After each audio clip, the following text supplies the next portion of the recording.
অবস্থায় আমাদের অনেকেরই, আপনি ঘরে নামাজ পড়তেছেন অথবা আপনি মসজিদে আসছেন, আপনার ছোট্ট একটা বাচ্চা নিয়ে আপনি এসেছেন মসজিদে, এমত অবস্থায় বাচ্চা পড়ে গেলে, ব্যথা পেলে, বা দৌড়াদৌড়ি করলে, বা কারো ক্ষতি করলে, বা আগুনে পড়ে গেলে, বা কারেন্টের শর্ট খাচ্ছে, এরকম হয় কি হয় না?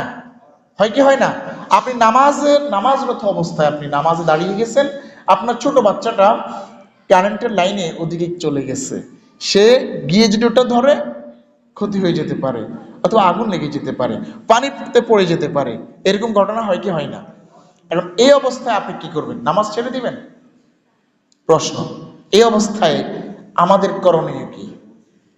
এই অবস্থায় আপনার যতটুকু সম্ভব নামাজরত অবস্থায় আপনার সন্তানকে, আপনি নামাজ পড়তেছেন এখানে, সন্তান চলে গেছে ওখানে পানির ধারে, আপনি নামাজ অবস্থায় তাকে ওখান থেকে টেনে আনতে পারবেন, এটা জায়েজ। নামাজ ভাঙ্গার কোনো প্রয়োজন নাই। অর্থাৎ নামাজরত অবস্থায় অতি প্রয়োজনে আপনি নড়াচড়া হাঁটাচলা করে, কিন্তু নামাজের স্থিরতা, মাইন্ড আপনি সরানো যাবে না। নামাজ মাইন্ড থাকবে, আপনি ছোটখাটো প্রয়োজনীয় কাজ, জরুরিয়ত কাজ, যেটা না করলে ক্ষতি হয়ে যাবে, এমন কাজ আপনি চালিয়ে যেতে পারবেন।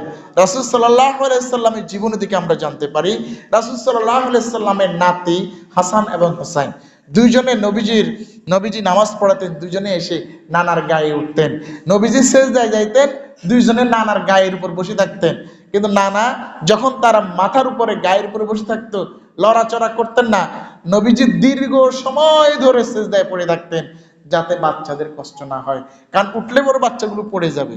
এই চিন্তা যতক্ষণ না তারা নিজে থেকে গায়ে থেকে সরে যাচ্ছে, এটা আমাদের জন্য আমল করণীয়, ঠিক না বেঠিক? অন্য একটা হাদিস আছে, রাসূল সাল্লাল্লাহু আলাইহি সাল্লাম একদিন নামাজ পড়ছিলেন, আম্মাজান আয়েশা রাদিয়াল্লাহু তাআলা আনহু দরজায় এসে নক করলেন, টক টক করলেন। রাসূল সাল্লাল্লাহু আলাইহি সাল্লাম নামাজরত অবস্থায় নামাজ পড়তেছেন, এই অবস্থায় তিনি এসে দরজা খুলে দিয়েছেন, খুলে দিয়ে আবার নামাজে চলে গেছেন, নামাজ পড়তেছেন। আম্মাজান আয়েশা ঘরে ঢুকলেন, আলহামদুলিল্লাহ বলেন, আলহামদুলিল্লাহ বলেন, আলহামদুলিল্লাহ বলেন। নবীজির সুন্নত, নবীজির আদর্শ জানলে আমাদের জন্য জীবনটা সহজ হয় না কঠিন হয়? সহজ হয় না কঠিন হয়? তাহলে আজকে থেকে আমরা, আমাদের বাচ্চা কাচ্চার সমস্যা আছে না নাই? থাকবে। আপনি নামাজরত অবস্থায় সমস্যা পড়তেই পারেন, ইমার্জেন্সি যেই কোনো কাজ হতে পারে, আপনি নামাজকে ছাড়বেন না, নামাজ থাকবে। নামাজরত অবস্থায় আপনি ছোটখাটো এই ধরনের কাজটা আপনি করতে পারবেন, এটা ইসলামী শরীয়তে জায়েজ আছে। আল্লাহ তাআলা আমাদের সকলকে বুঝার এবং আমল করার তৌফিক দান করুন, আমিন। ওয়া আখিরু দাওয়ানা আনিল হামদুলিল্লাহ। আসসালামু আলাইকুম।